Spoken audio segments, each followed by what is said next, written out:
Hola, buenas tardes a todos. Gracias por sumarse a este encuentro. Somos Julio Lococo y Matías Fuse del equipo laboral de Seguridad Social y Migratorio de PACBAM. La idea es hoy conversar sobre la Ley de Modernización Laboral, esta famosa reforma laboral de la que seguramente muchos habrán escuchado y muchos estarán padeciendo también de una u otra manera. La idea es que tengamos una charla descontracturada y amena. Probablemente no va a ser tan divertida como los partidos del Mundial, pero hoy, aprovechando el bache, vamos a dedicarnos a ver algunas cuestiones que pueden resultar de su interés. Muchas gracias, Matías, por esta presentación. Nos encontramos ante una ley considerada como la reforma más importante de los últimos 50 años. La norma modifica más de 15 leyes, modifica 57 artículos de la Ley de Contrato de Trabajo, deroga total o parcialmente 16 normas y crea institutos sumamente novedosos como el FAL, como la regulación del trabajo por plataformas, institutos como el incentivo a la formalización laboral, el régimen de incentivo a las medianas inversiones, y otros tantos. Es decir, estamos ante una norma importantísima, importante en cuanto al volumen y también en cuanto al cambio de paradigma. Cambia totalmente el paradigma de la materia. El camino sí es un volantazo que pretende cambiar la dirección en la que se venía transitando en el tema. Por eso ha generado, como vemos en la imagen, numerosas manifestaciones, oposiciones, fallos judiciales que vamos a ver en un ratito. Por eso es necesario desandar el tiempo para encontrar las causas de esta modificación profunda. No nos vamos a remontar al derecho romano, como hubiese sido mi gusto, pero mínimamente vamos a partir de la Edad Media. El trabajo manual en la Edad Media se encontraba regulado por los gremios. Los gremios preparaban a los nuevos integrantes, que eran artesanos, se ocupaban de la atención de sus integrantes cuando sucedía algún incidente. Si fallecía, se ocupaban de la viuda y los hijos, se ocupaban de atender a sus miembros durante la enfermedad. Pero estamos hablando de una economía cerrada, regulaban el mercado, un mercado local. Ellos regulaban la cantidad de artesanos, la cantidad de integrantes del gremio y también la producción. Y esto en un contexto de cambios sociales y tecnológicos muy lentos. Este modo de regular el trabajo cambia con las dos revoluciones industriales.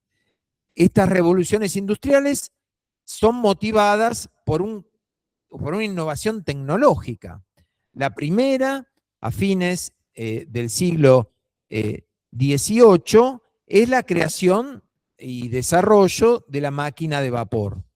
Básicamente, se descubre que calentando agua, el vapor se desplaza, tiene fuerza necesaria para mover un pistón y con esto generar energía. El gran tema del trabajo fue la generación de energía. Lo hizo el hombre, luego se reemplaza con animales. Ahora se descubre que puede ser con una máquina, sin necesidad de que la fuerza provenga de un organismo vivo. A mediados del siglo XIX se produce una segunda revolución industrial, que es el descubrimiento de los efectos del electromagnetismo. Se descubre que si una corriente eléctrica variable circula dentro de un campo magnético, genera movimiento. Y entonces ese movimiento que se había hecho por medio del vapor, ahora se va a hacer por la energía eléctrica. Esto cambia totalmente el paradigma productivo. Es decir, concurren a las ciudades a trabajar en grandes establecimientos, grandes cantidades de personas que antes probablemente trabajaran en el campo, se produce en masa. Frente a esta producción en masa no pueden competir los pequeños artesanos, y esto genera una serie de problemas: jornadas extensísimas de trabajo, bajos sueldos, aglomeración de la población en centros urbanos. Esto se hace bajo las ideas políticas y económicas del liberalismo, la Revolución Francesa, que además prohíbe los gremios, la famosa ley Le Chevalier. Esto también lo vemos reflejado en el Código Civil francés de 1804, que dedica solamente 2 artículos a contemplar el trabajo humano, donde dice que solamente los servicios pueden ser contratados por un cierto periodo o para una empresa determinada. Y fíjense ustedes cuál era el paradigma: que el maestro, el patrón, debería traducirse, es creído en sus afirmaciones sobre el salario, con relación a lo que afirman los trabajadores, los dependientes. Frente a esto produce una crisis social, produce contra esto las ideas del comunismo, del anarquismo, de corrientes de izquierda, y la Iglesia toma cartas en el asunto, y en el año 1891 el Papa León XIII saca una encíclica sobre la cuestión social, la Rerum Novarum. Y a partir de este momento, este documento, se empiezan a generar previsiones para tratar, para moderar, para mejorar las condiciones de vida de estos trabajadores. Y con esto nace el moderno derecho del trabajo. El derecho del trabajo se sustenta en algunos principios: por ejemplo, proteger al trabajador, compensar el desequilibrio que hay entre empleadores y trabajadores, fruto de la revolución industrial, y se posibilita también, contra las leyes de la Revolución Francesa, la organización colectiva. Luego de la Primera Guerra Mundial, y a consecuencia de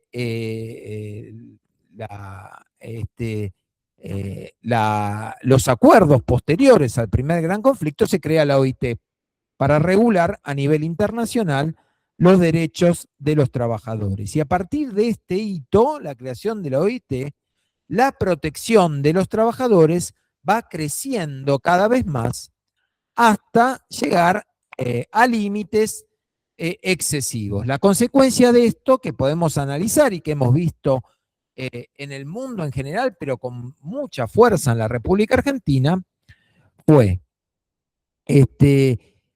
primero podemos decir, antes que esto, ¿no?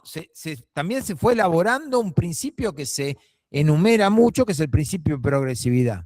Según este principio, no se puede volver atrás cuando se le da un determinado beneficio a un trabajador. Esto en realidad, si uno lo analiza, no es así. ¿Por qué no es así? ¿Por qué no puede existir un principio de progresividad como lo plantean? Que el contrato de trabajo es un contrato sinalagmático. ¿Qué significa sinalagmático? Una palabra que viene del griego. Que hay, vamos a decirlo en latín, ultrocitroque obligatio, decían los romanos, obligaciones recíprocas, obligaciones de una y otra parte. Y por tanto, si hay obligaciones recíprocas, no puedo dar beneficios a una, porque todo lo que le doy a una lo pierde la otra. Y rompo el equilibrio que tiene que haber en una relación justa. Por eso es que este principio no debe regir como es planteado. Pero a consecuencia de esto, llegamos a un extremo que hemos resumido en 5 puntos y sobre estos puntos vamos a basar nuestra exposición de la Ley de Modernización Laboral. Primero, resulta irrelevante la voluntad del trabajador. Las normas laborales consideraron prácticamente que el trabajador era un incapaz. Todo aquellos acuerdos que manifestaba, aquellas manifestaciones de voluntad, acuerdos que cerraba el trabajador, podían ser revocados si resultaba que eran perjudiciales. Segundo, la rigidez de los institutos. El derecho laboral era tan rígido, vamos a ver unos ejemplos, ¿no? Si un trabajador se va de una empresa y luego reingresa, se le computaba toda la antigüedad, y si había sido despedido y había cobrado una indemnización, y en la segunda, después de su reingreso, se lo volvía a despedir, había que pagar la totalidad de la antigüedad, y lo que había recibido se descontaba, pero sin actualizar, o sea, prácticamente nada. Esto llevaba a que uno recomendara que no se recontraten empleados. Bueno, ejemplos como este hay muchos, eran tan rígidos los institutos que uno se encontraba encorsetado, y también si se daba un beneficio salarial, ese beneficio después no se podía quitar, y entonces uno directamente no lo daba. Tercer elemento, el paternalismo lo denominamos y activismo judicial.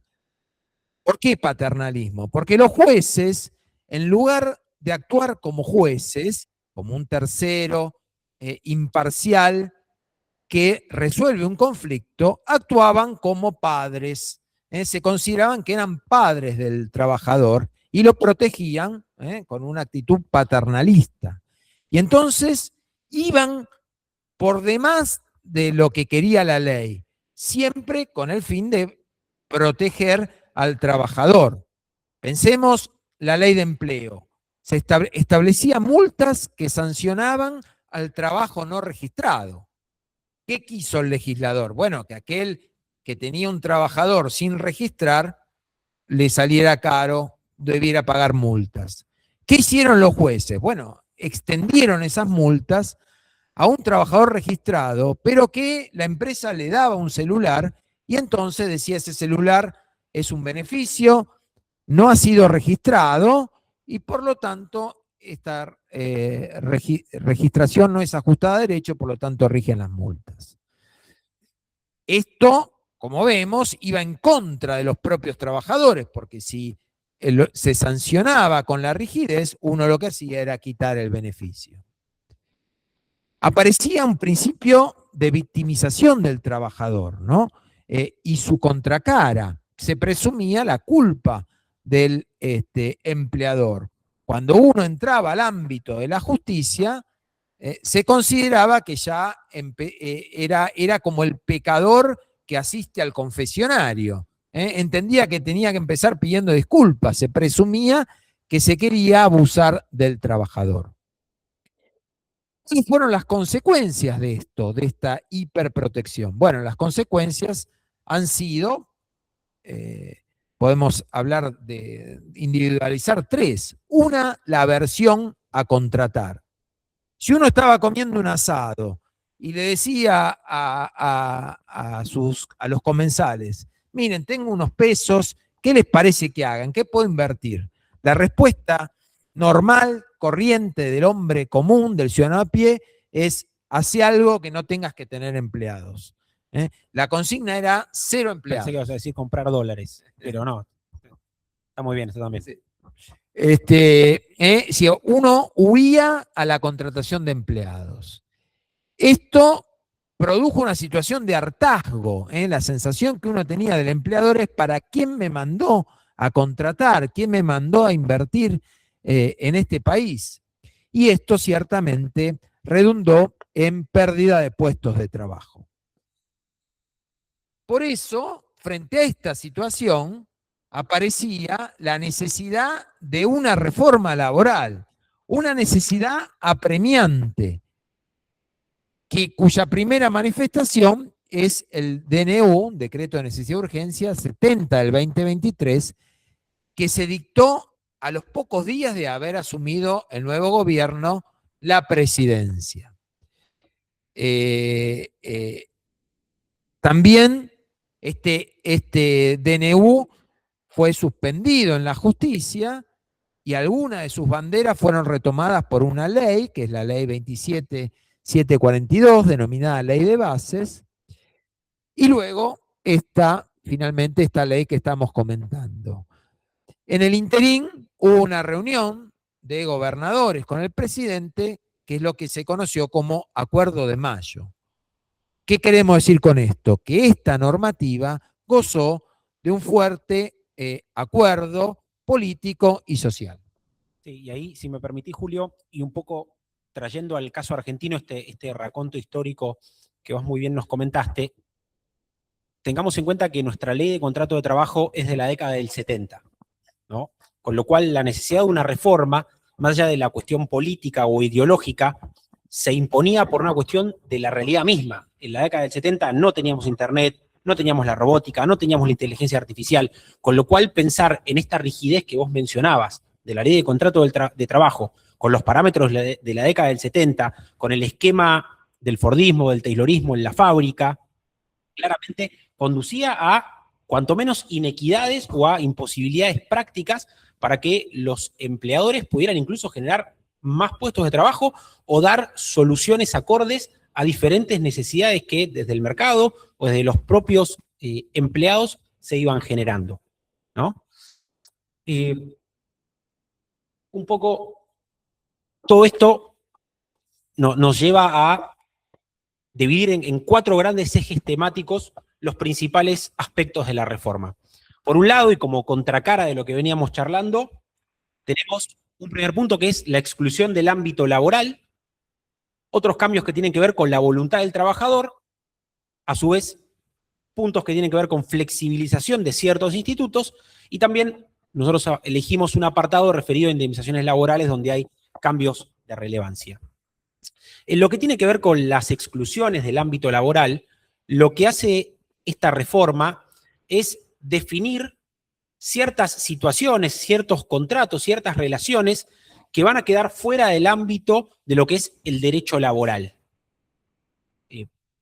Básicamente, la prestación de servicios, que se rige por el Código Civil y Comercial, el trabajo de plataformas, algo absolutamente novedoso y que, insisto, si nos remontamos a la década del 70, no estaba en la cabeza de absolutamente nadie, y hoy es una realidad. Cualquiera de nosotros hace una compra hasta del supermercado, por Rappi o por Pedido Ya, y no sabemos, o no se sabía con la ley anterior, dónde quedaba ese individuo que prestaba un servicio a través de la plataforma.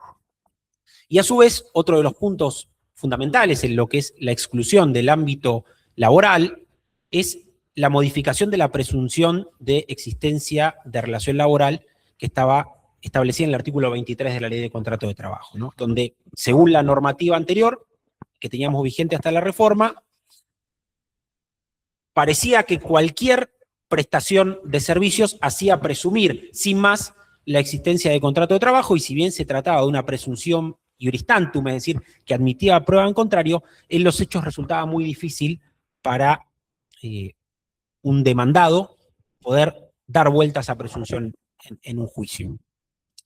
A su vez, en cuanto a la voluntad del trabajador, lo que nos parece es que esta reforma lo que hace es revalorizar la voluntad del trabajador, tanto a nivel individual como a nivel colectivo. Se saca esta tutela quizás excesiva de la que hablaba Julio, donde ese orden público laboral impedía que si un trabajador y su empleador se ponían de acuerdo en algo, ese algo prosperara o pudiera sostenerse en el tiempo.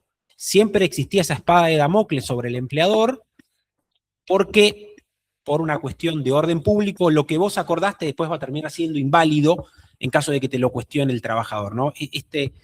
esto que tanto vimos y que tantas consultas ameritó y que derivó en situaciones complejas porque, vuelvo a lo que decía antes, donde existía una posibilidad de mejora, un beneficio real para un empleado o un posible beneficio para un empleado, los empleadores se abstenían de darlo en el entendimiento que por más que el trabajador prestara su conformidad, esa conformidad no iba a ser suficiente.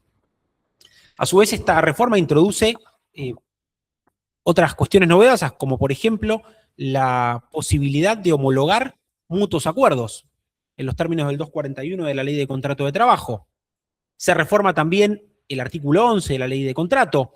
Hay cuestiones que se daban en la práctica que no tenían recepción normativa y que ahora sí la tienen, como por ejemplo la posibilidad de fraccionar las vacaciones. Era una realidad en nuestro país, producto de diversas circunstancias, principalmente la económica, que un empleado ya no se tomara 15 días de vacaciones, 30 días de vacaciones, sino que buscara fraccionarlos, tomarse una semana, irse por plazos más cortos que su bolsillo le permitiera afrontar, por ejemplo, y eso no tenía una recepción en la norma, con lo cual era algo que pasaba en los hechos, pero que eventualmente exponía al empleador en caso de que decidiera aceptar este fraccionamiento de vacaciones. Otro de los puntos también centrales que introduce esta reforma es la pérdida de la ultraactividad de las cláusulas obligacionales de los convenios colectivos de trabajo. Esta famosa palabrita, la ultraactividad, para decirlo en términos muy simples, básicamente lo que hacía era que aun cuando el convenio colectivo de trabajo hubiera alcanzado el plazo que las partes habían previsto para su duración, si no había uno nuevo que lo reemplazara, ese convenio iba a seguir plenamente vigente, ¿sí? Y eso es lo que pasaba con la mayoría de los convenios de nuestro país, muchos de ellos que datan de la década del 70 también, y seguían plenamente vigentes porque las partes en la negociación colectiva habían limitado su accionar a simplemente negociaciones paritarias, negociaciones salariales, y no volver a conversar sobre cuestiones que tenían que ver, por ejemplo, con desarrollos tecnológicos que cambiaban las categorías, que cambiaban la forma en que se prestaba una determinada tarea comprendida en ese convenio colectivo. Una pequeña nota histórica. Estos convenios del año 75, no debemos olvidar que fueron años de mucha violencia política. Y muchos, como todos sabemos, ¿no? Y que muchos de esos convenios fueron arrancados a punta de pistola, con una pistola arriba de la mesa de negociación. Y como por la ultraactividad, los gremios no tenían ningún tipo de incentivo para renegociar esos convenios. Porque el convenio seguía. Entonces ahora, al caerse las cláusulas que no regulan relaciones laborales, va a ser necesario que se sienten a renegociar y poder cumplir el objetivo de modernizar esos convenios y negociar en condiciones más razonables. Correcto, totalmente de acuerdo, y de hecho uno de los puntos, me anticipo en línea con esto que decía Julio, que tienen que ver con esta flexibilización de institutos, se relaciona con que ahora la Secretaría de Trabajo está llamando a los gremios a renegociar estos convenios colectivos de muchos de ellos de años 75, algunos posteriores incluso, pero que de ninguna manera presentaban la realidad, insisto, solo por quedarme con el aspecto tecnológico, por mencionar uno, que tenemos hoy.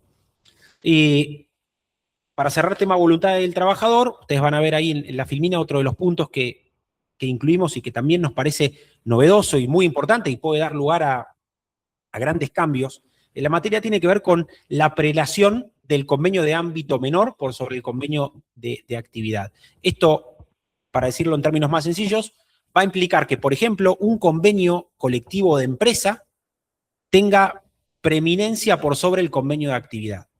¿Sí? Esto era algo que hasta la reforma no resultaba posible por esta rigidez de la que venimos conversando, y ahora va a ser un hecho. Habrá que ver qué ocurre con las negociaciones concretas, ¿no? Si los sindicatos y los empresarios pueden dar curso a este tipo de convenios, pero sin lugar a dudas que se abre un horizonte de posibilidades más que interesante. Pensemos en cuanto a lo que hablábamos de la rigidez, habría que ver también la estrechez de miras, ¿no? Porque si una empresa puede dar mejores beneficios al trabajador, se los va a dar a cambio de que el trabajador dé alguna otra cosa. Entonces, una empresa que está en condiciones de pagar más podrá dar mejor salarios a condición de que, por ejemplo, los trabajadores estén dispuestos a suplir cualquier puesto de trabajo, lo que se habla polivalencia. El sistema hasta ahora decía que habiendo una contradicción entre el convenio de actividad y el convenio de empresa, los convenios de empresa existieron, primaba el más favorable al trabajador con el criterio del conglobamiento de instituciones.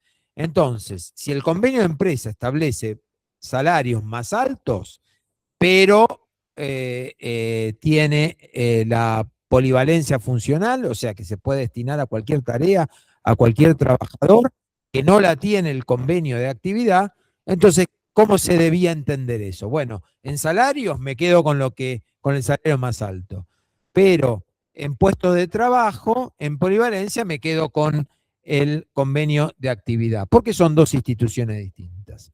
De nuevo, esto hacía que el empleador se cuide mucho de dar beneficios y perjudicaba al propio trabajador. ¿Por qué? Porque la mira era muy estrecha en este sentido. Correcto.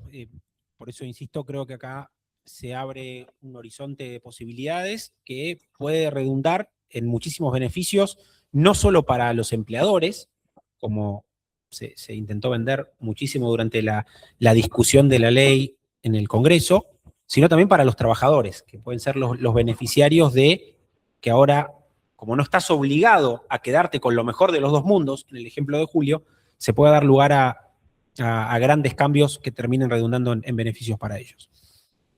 Otro de los puntos que nos trajo la norma, novedosos, tiene que ver con salarios dinámicos, ¿no? Componentes retributivos dinámicos. También un poco luchando con este fantasma que muchos de ustedes tendrán presente, que es el del derecho adquirido.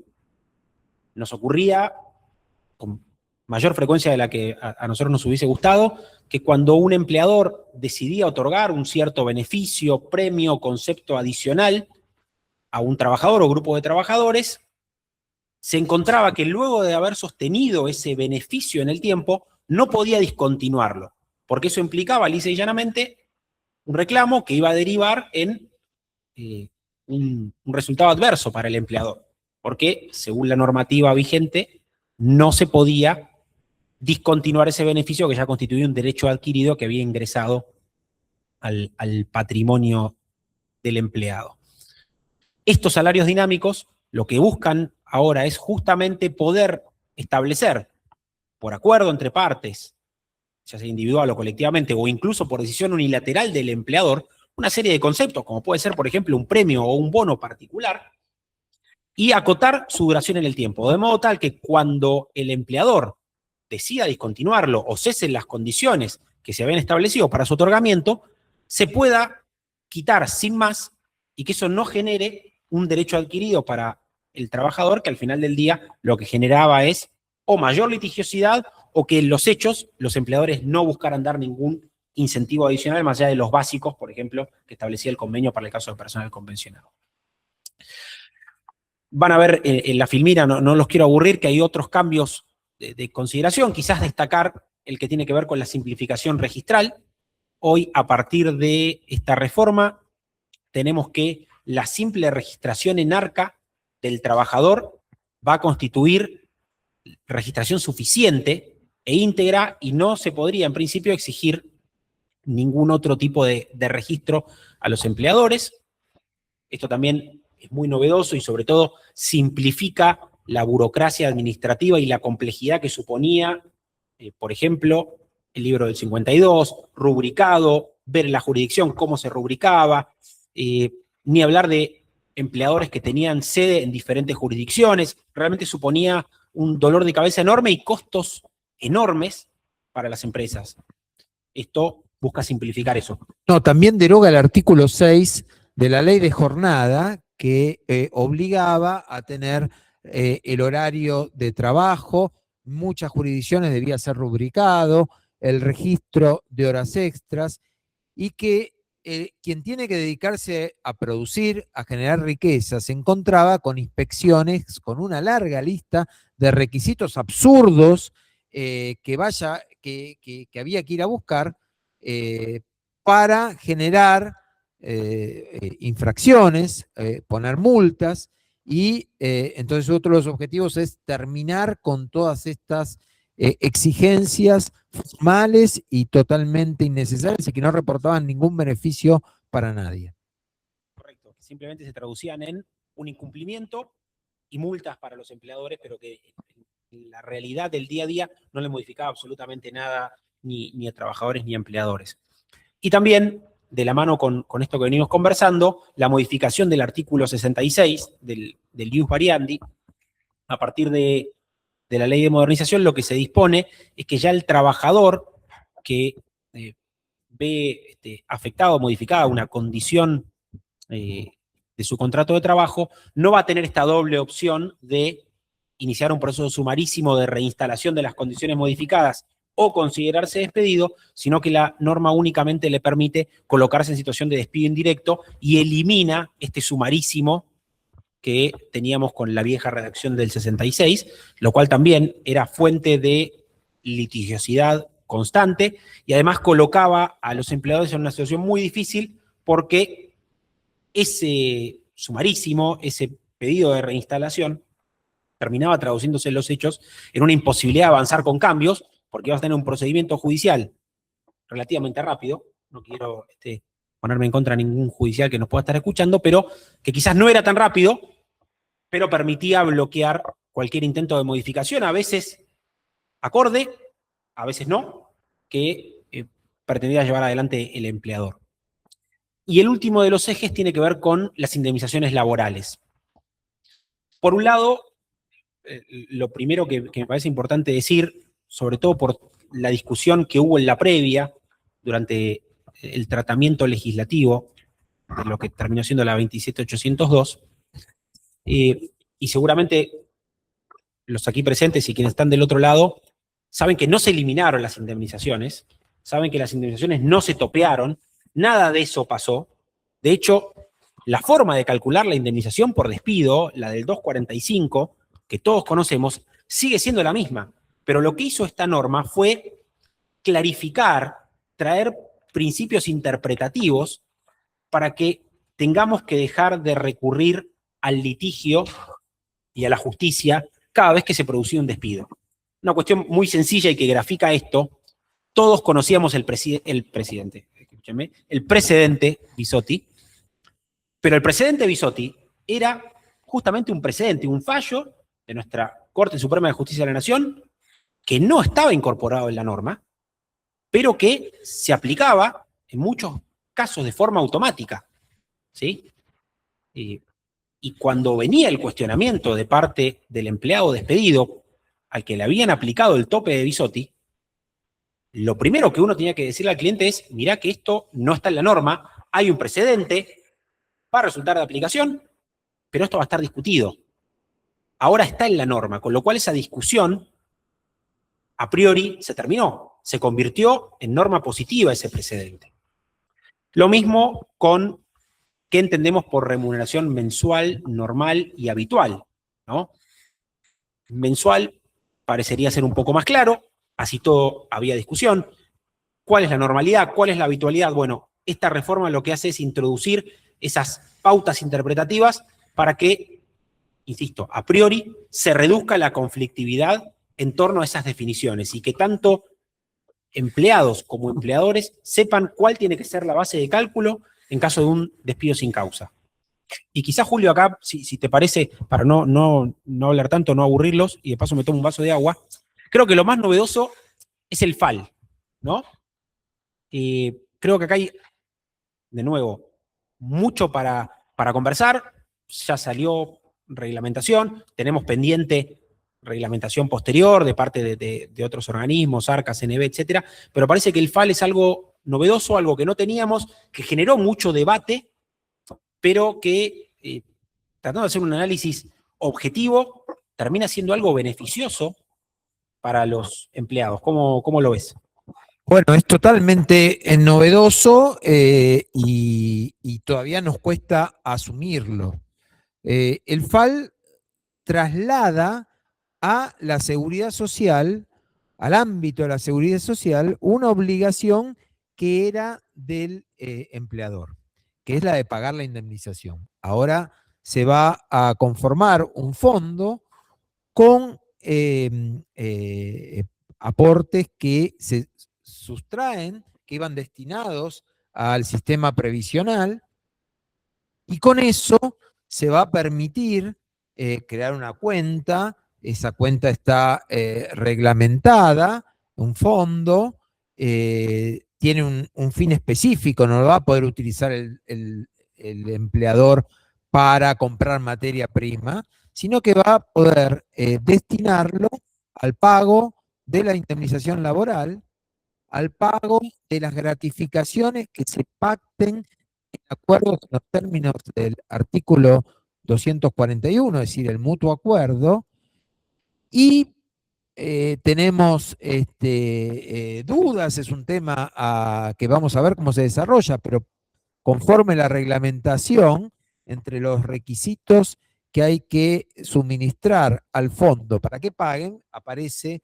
nombre del expediente, el número del expediente, con lo cual esto nos daría una pista de que podría abonarse con el FAL una sentencia judicial, con lo cual también esto sería más revolucionario aún. Sí, ahí un pequeño paréntesis, porque además de lo que mencionaste, la propia ley establece que en el futuro pueden ampliarse los conceptos o, digamos, las indemnizaciones que se abonan a través del FAL, lo cual habrá que ver también en lo sucesivo cómo eso continúa, ¿no? Es algo que está en pleno desarrollo, todavía no lo tenemos vigente, pero está ya reglamentado. Falta ver, como decía antes, ARCA, CNB, pero es algo que en lo inmediato va a terminar siendo una realidad y que sin duda tendremos que seguir de cerca.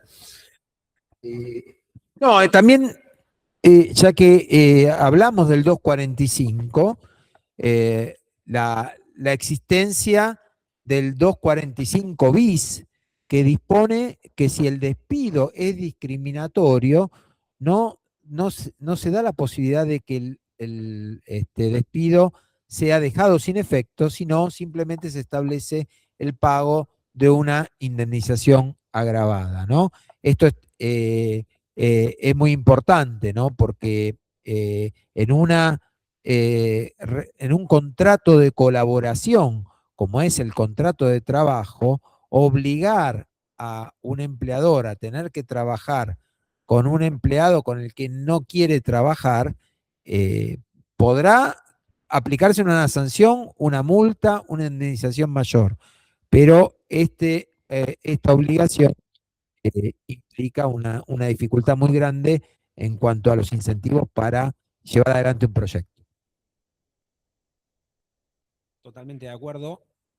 Cierro, si te parece, Julio, esto con 2 o 3 comentarios más. Uno que también trajo mucha cola y va a seguir dándonos tela para cortar, tiene que ver con la posibilidad de pagar las indemnizaciones en cuotas, ¿no? Este nuevo 277 de la Ley de Contrato de Trabajo. Habrá que ver en los hechos qué pasa. Ya tenemos algunos precedentes jurisprudenciales que van en un sentido y en otro, con lo cual es un tema que tendremos que seguir observando. Ya vamos a hablar en instantes respecto de lo que pasa en sede judicial con esta reforma. Muy cortito y muy rápido. 2 puntos. artículos 29 y 30 de la Ley de Contrato de Trabajo, todos saben de lo que estamos hablando. En lo que respecta al artículo 30, a la subcontratación, esta reforma vuelve un poquito las cosas atrás, al famoso precedente Rodríguez con compañía embotelladora de la década del 90. Básicamente, en esta discusión de si tesis amplia o restrictiva, es decir, actividades que hacen al giro normal y propio del establecimiento o actividades secundarias, accesorias, coadyuvantes, la norma nos dice, señores, todo lo que sea secundario, coadyuvante, no va, no genera responsabilidad solidaria en los términos del artículo 30. Y a su vez, lo novedoso acá es que la obligación de control que disponía el artículo 30 ahora surte un efecto claro y concreto, que es que en la medida que la empresa contratante cumpla con esa obligación de control, va a estar eximida de responsabilidad, aun cuando mediare falsedad en esta información que la empresa contratada le brinda al contratante respecto de sus empleados, con lo cual incluso deja salvo la buena fe de ese contratante que en el ejercicio del control del artículo 30 solicitó la documentación que tenía que solicitar, que tenía que hacer. Sí, transforma una obligación de resultado en una obligación de medios. Le basta al que subcontrata exigir que le proporcionen la documentación, aunque esa documentación pueda tener alguna falsedad. También quería agregar, es muy importante porque una de las críticas que se le hace a esta reforma es, esta reforma no genera trabajo, la ley no genera trabajo, sino lo que genera trabajo es la situación económica, la economía. Bueno, chocolate por la noticia. Pero lo que sí hacía la vieja normativa, el viejo sistema laboral, es que a pesar de que las condiciones económicas generaban la necesidad de contratar trabajadores, era tan peligroso contratar a un trabajador, creaba esta situación de aversión que no se contrataba. ¿Y por qué digo que la reforma en el artículo 29, que ya estaba en la ley de bases, como el 245 bis, ¿no? Un poco continúa esta línea, genera trabajo? Porque muchas empresas del exterior, fundamentalmente, tienen un límite en la cantidad de dependientes que tiene que tener para generar determinada producción. Y entonces, como no se puede, por cuestiones contables, exceder de esa cantidad de empleados, contratan por intermedio de terceros, tercerizan la contratación. Y esto tenía como consecuencia que esa tercerización era lo mismo, prácticamente lo mismo que una contratación, que una falta de registración. Al establecerse que van a ser empleados de la empresa que los registra, se elimina esta dificultad, este obstáculo para la contratación. Sí, totalmente. Teníamos una situación inconcebible antes, que era poner en pie de igualdad a un trabajador completamente fuera de registro y a un empleado completamente fuera de registro y a un empleado que era contratado, por ejemplo, a través de una tercera empresa, que tenía seguridad social, que tenía aportes y contribuciones, que tenía un recibo de sueldo, que estaba registrado. Bueno, esas dos relaciones, al final del día, tenían la misma sanción en caso de un reclamo en sede judicial, ¿no? Entonces, me parece que esta norma viene a aclarar eso y es algo que en principio debería reducir la litigiosidad y reparar esta inequidad, esta cuestión que era inconcebible.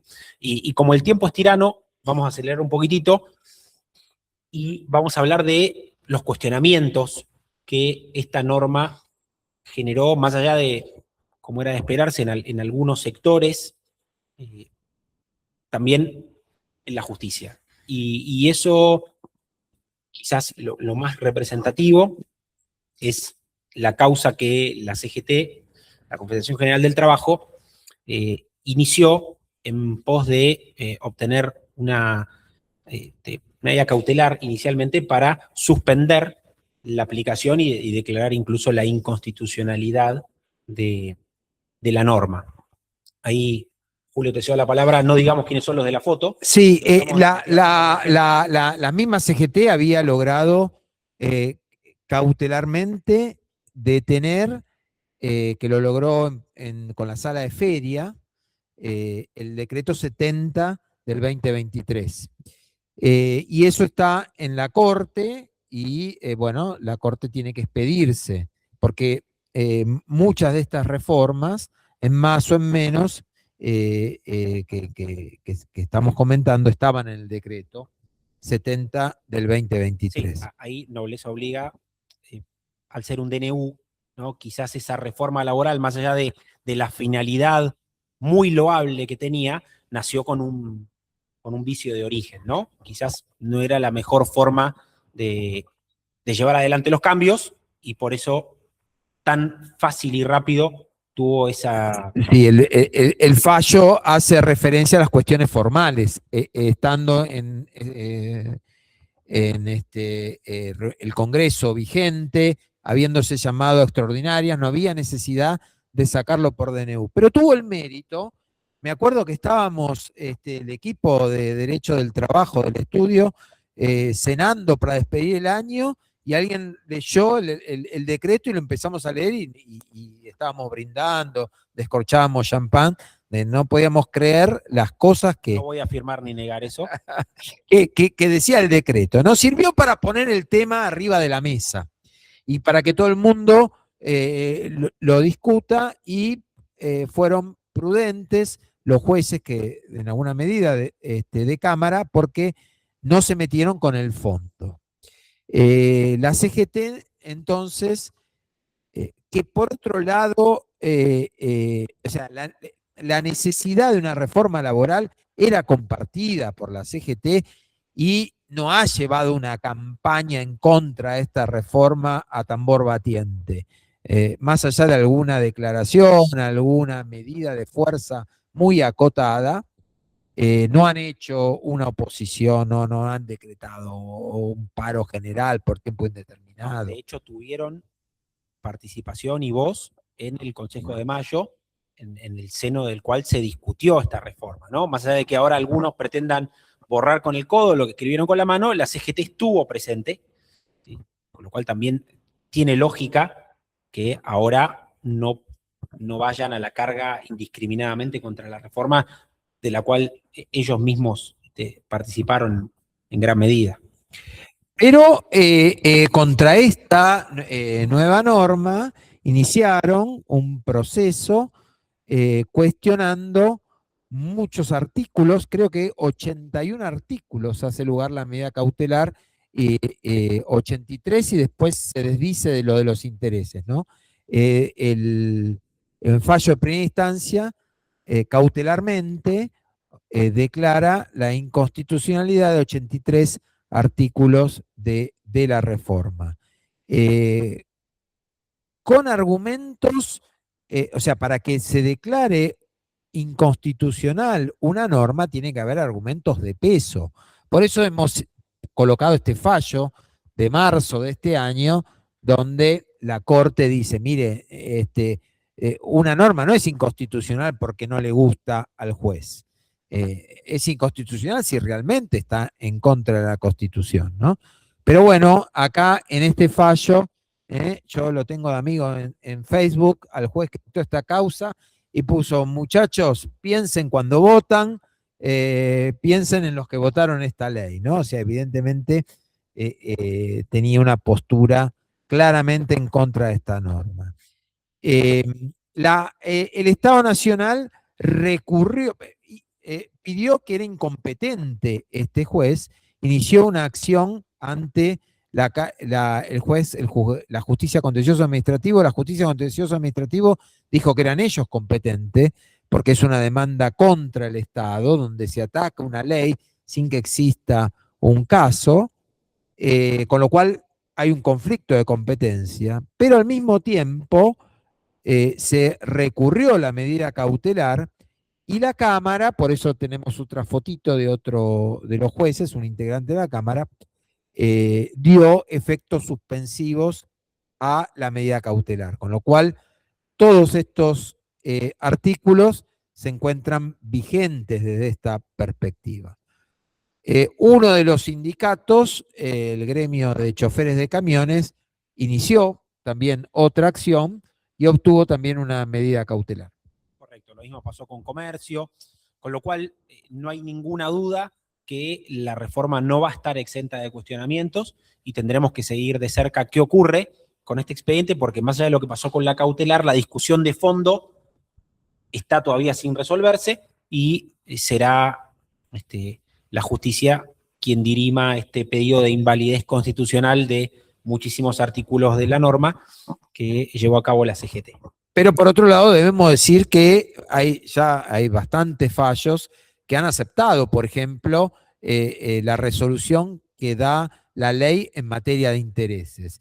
Y las partes entienden, nosotros cuando negociamos hoy en día, las partes mismas entienden que es razonable la solución que en materia de intereses ha fijado esta norma. Y en la práctica de las relaciones laborales de todos los días, la mayoría de los artículos previstos en esta reforma están teniendo aplicación, ¿no? Pasiva, con lo cual no es que la reforma ha sido totalmente inocua, no ha tenido aplicación. Sin duda, ya vemos efectos, pero quizás lo que apuntaba a artículos un poco más controversiales, ¿no? Tendremos que ver cuál es el destino final, por decirlo de algún modo, pero por ejemplo el artículo 55, y no quiero extenderme, que tiene que ver con la actualización de los créditos laborales, sin duda que ha tenido una amplia recepción en la justicia y hoy se está aplicando en muchísimos casos, con lo cual no hay duda que la reforma tuvo efectos claros y concretos. Si les parece, no sé si en el chat tenemos alguna pregunta, la idea es que podamos evacuar cualquier duda y por supuesto estamos a disposición desde ya para lo que necesiten. Hay dos que no sé si nos llegarán antes. La primera es si el FAL sirve para pagar sentencias.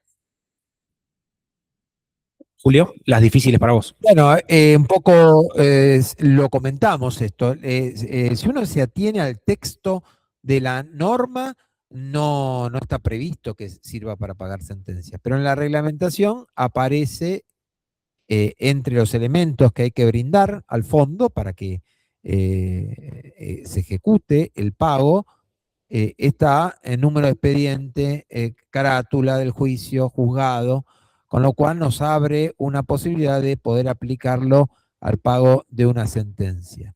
Por otro lado, imaginemos que hay un despido sin causa, se paga la indemnización, claramente lo paga el FAL, pero ese trabajador cuestiona la base de cálculo, cuestiona algún aspecto, dice, bueno, en fin, cobraba comisiones y me tomaron una comisión, la ley ahora dice que hay que promediar los salarios variables,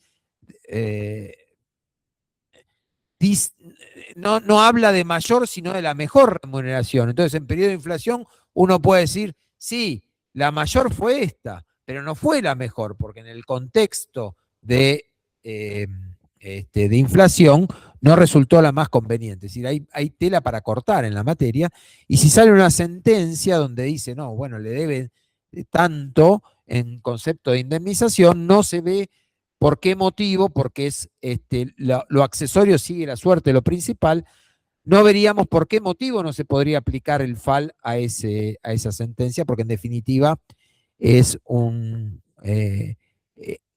aspecto de la indemnización.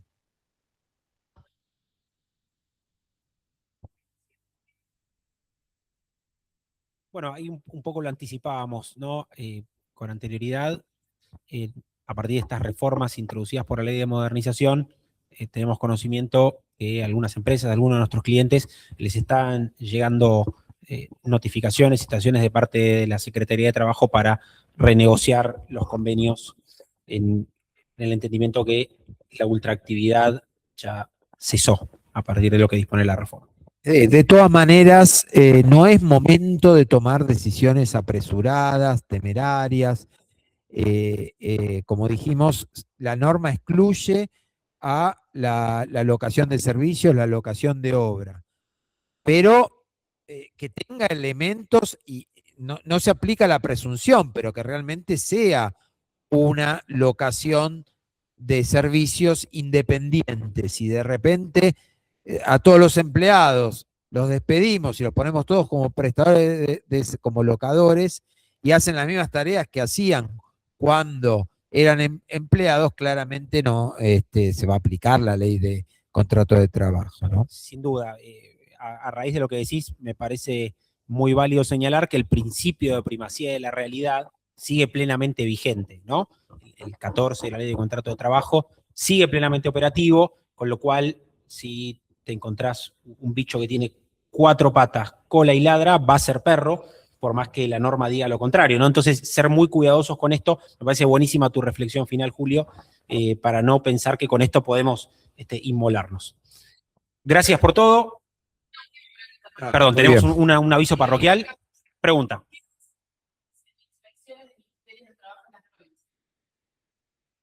Bueno, ahí hay un tema porque es una facultad que se reservaron las provincias y que está el pacto de no delegada, ¿no? Y que el pacto, hay un acuerdo entre todos los ministerios donde dice que eso es una potestad asumida por las provincias y que ellos van a ejercer el control. De todas maneras, norma posterior deroga la norma anterior. Y no habría una,